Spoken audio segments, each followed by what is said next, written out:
ভূমিকম্পে ক্ষতিগ্রস্ত পরিবারে চলছে শোকের মাতম। রাতে মরদেহ হস্তান্তরের পর সকালে নিজ নিজ এলাকায় জানাজা ও দাফন সম্পন্ন হয়।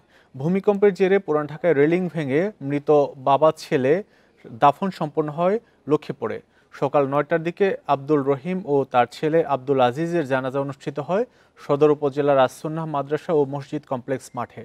এতে বিভিন্ন রাজনৈতিক দল, সামাজিক সংগঠনের সদস্যসহ সর্বস্তরের মানুষ অংশ নেন। পরে পারিবারিক কবরস্থানে দাফন করা হয়।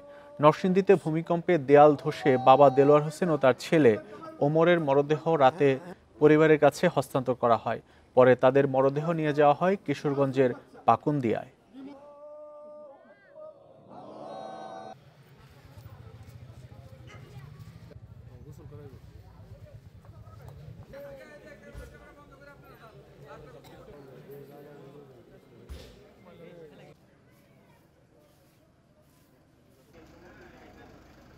আমার ভাই ব্যবসা করতে সদরে। আমার ভাই গতকালকে সকাল 10টা 15 মিনিটের সময় বাসা থেকে বের হয়। ভূমিকম্প হয় 10টা 36 কি 37। তখন আমার ভাই এবং আমার বাতিজা দুইজন স্পট ডেটে মারা যায়। আমরা মোটামুটি ডাক্তার সব কিছু শেষ করে আমরা শেষ রাতে আমার বাইকে নিয়ে আমরা বাড়িতে আসছি।